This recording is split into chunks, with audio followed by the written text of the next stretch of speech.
It was a crisp autumn day in New England during the year of 1844 when William Miller, a Baptist preacher, gathered along with his followers to witness the appearing of Christ. William Miller based this theory on a prophecy found in the biblical book of Daniel. However, being fully aware of the great possibility for error, William Miller was very reluctant to set an exact date, though he did believe Christ's return was imminent. Based on his as well as the interpretation of his colleague Samuel S. Snow, it was theorized that Christ would return October 22, 1844. The key text for this prophecy is found in Daniel chapter 8, verse 14, where it reads, "Unto 2,300 days, then the sanctuary shall be cleansed." He applied the biblical principle that in prophecy, a day symbolizes 1 year. This principle is found in the books of Numbers, chapter 14:34, and Ezekiel, chapter 4, verse 6.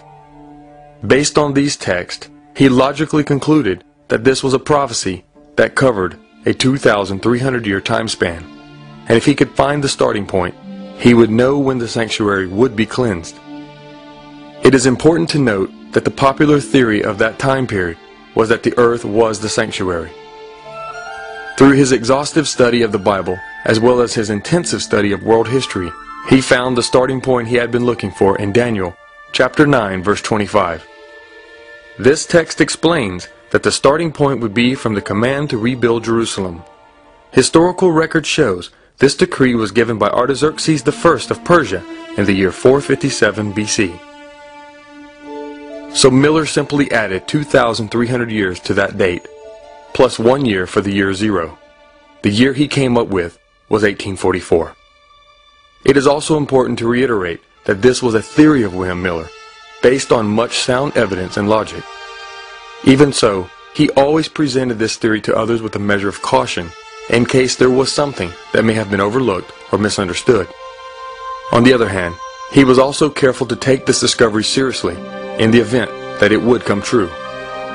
Based on all the evidence at hand, William Miller and his followers, sometimes called Millerites, gathered on October 22, 1844 at his farm, where they waited in vain for Christ to return. When Christ did not appear, Miller's followers experienced what came to be known as the Great Disappointment.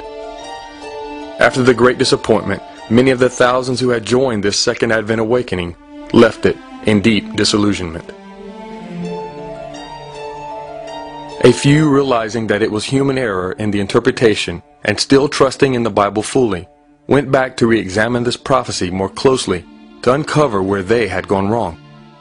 After much prayer and further study, they reconfirmed the year 1844 as being correct. However, the event had been wrong.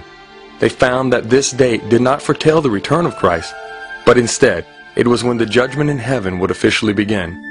It marked Christ entering into the most holy place in the heavenly sanctuary. After coming to understand this, their faith was renewed, and they permanently abandoned the attempt to predict when Christ would return to the earth. Yet they were strengthened in their faith, and in the fact that Christ would soon come again. From the small group who refused to give up after the Great Disappointment, arose several leaders who built the foundation that would become the Seventh-day Adventist Church.